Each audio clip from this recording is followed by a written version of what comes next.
the tennis world is about to enter paradise for 2 weeks, right? They go out to the desert, Palm Springs, Indian Wells.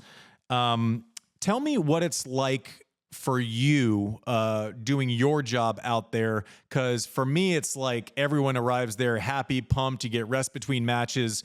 Walk me through kind of your cadence in your role as a journalist at Indian Wells.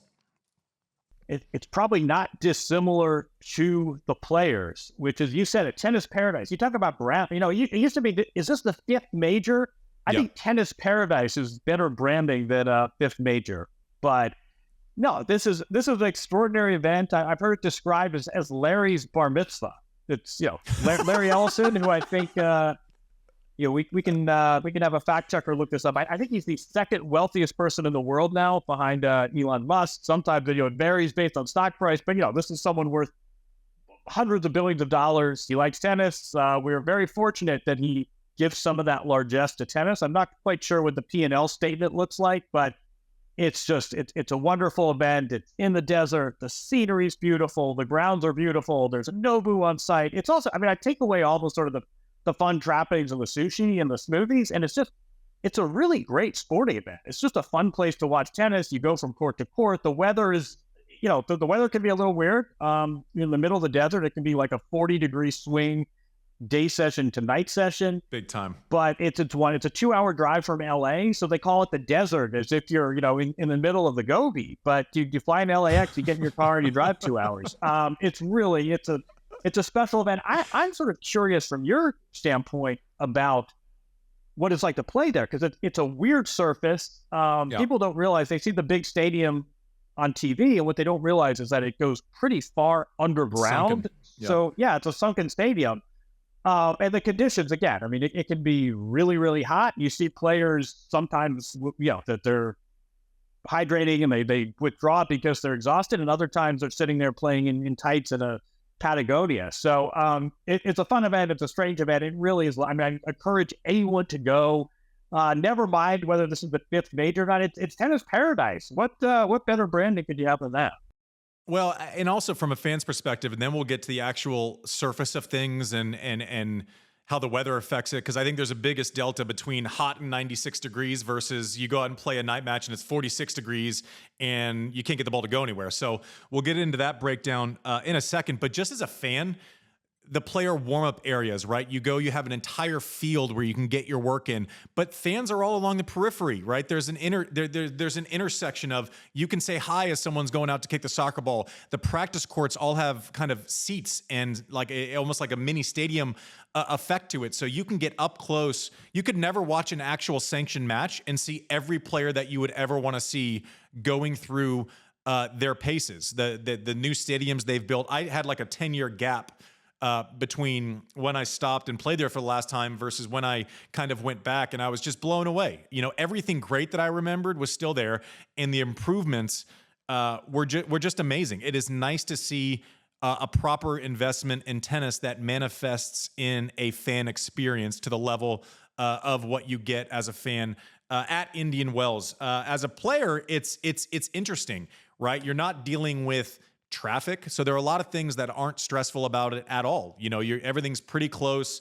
It's kind of wide open. It's not like New York where you're grinding and you have to plan. Maybe you'll get there in 22 minutes and maybe you'll get there in an hour and 22 minutes. So there aren't those little kind of mini unpredictable stressors day to day. But the surface is so interesting. And I always explain it, right? So I'm at a desk and it's like a smooth wood table, right? So that's like the fastest surface you could possibly get. Or normal hard carts, like going out in front, if you have blacktop, kind of rubbing your driveway, that's essentially kind of what it feels like.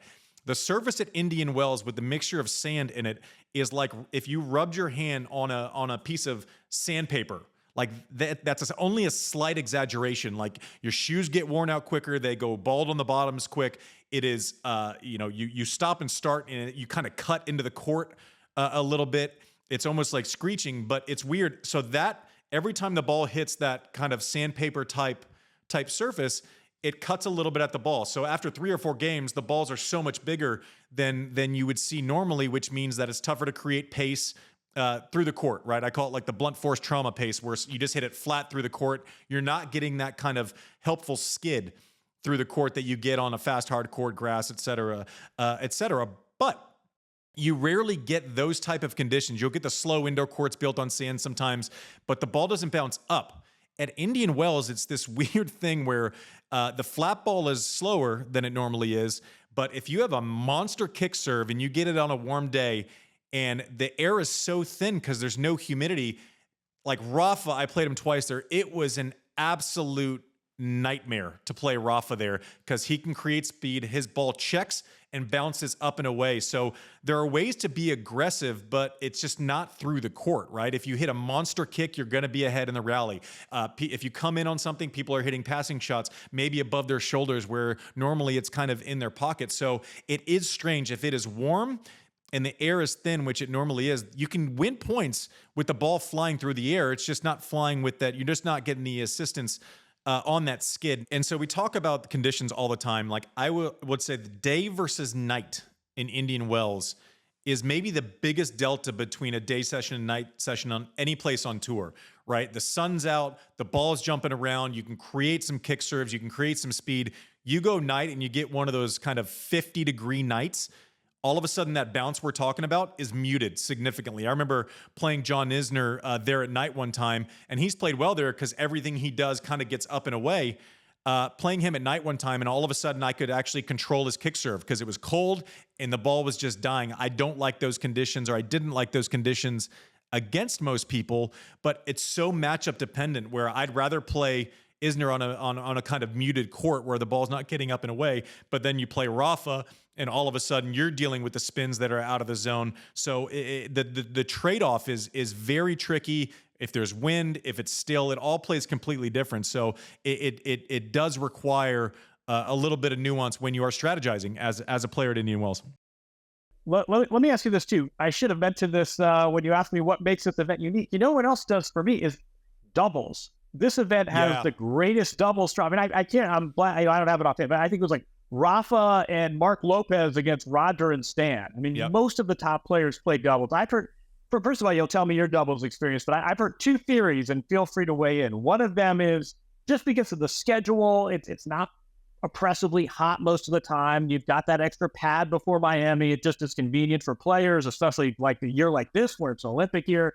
The other thing I've heard is that everyone really appreciates Larry Ellison running this so extravagantly and going the extra mile. This is a way to give him some extra sessions. I've sort of heard both those theories, but what was your doubles? What was your double schedule in the desert? And any thoughts on the doubles draw that this event tends to get? Yeah, I think it's a great point. I think it's the best doubles draw of the year, outside of the Olympics, where people, we would take a gold medal in like a distance spitting competition. A gold medal is a gold medal is a gold medal is a gold medal. We get a little too precious about that in tennis with like singles versus doubles. It doesn't matter. If you have a gold medal, you have a gold medal. But I digress. One thing you left out, and I think it's the main factor of why people participate in doubles, because the men on tour, there's not really any other tournaments besides Miami and Indian Wells where you play it over 10 or 11 days, but you don't extend the format, right? It's not a 3 out of 5 set situation, right? You're playing max 2 out of 3 sets, and you're probably getting 3 or 4 singles off days in the course of that. I mean, you asked my doubles experience there. We won it accidentally one time in 2009.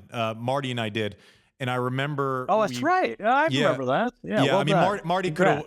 Marty could have won, I think he won with 5 different partners that year. I think he could have won with my cat. So I think I was a very, very small part of it. But I remember losing to Rafa in the semis, and then coming off, and I was like, okay, we have an hour till we play doubles. And, I'm like mad. I lost to Rafa. It's the only North American event I didn't end up winning. So I kind of wanted to win it. But I come off the court and I said to Marty, I was like, what do we get if we win this match? What do we get? And he told me the number, and I couldn't believe that we were about to play 2 sets in a tiebreaker for that sum of money. Coming out the court in the doubles event. So we ended up winning against Mirny Ram, but we played a bunch of singles teams. I think we played like Gasquet, Wawrinka one round, if I remember correctly. And so it's great. They pack the stadiums. They get the extra sessions. If you're not on Stadium at night, they put you on Stadium 2, and all of a sudden you're seeing Alcaraz and someone else in doubles. And so I think that's a great point. Like that is a huge part of the culture of Indian Wells, and certainly an advantage of having 2 weeks to basically play with. For your players, it's like, okay, well, I can either go practice for 45 minutes or I can go on site, get some match atmosphere. Maybe I get, a doubles match in before I actually have to play singles. And so there are a lot of reasons why it's easy to say yes to playing doubles in Indian Wells where you wouldn't normally do that.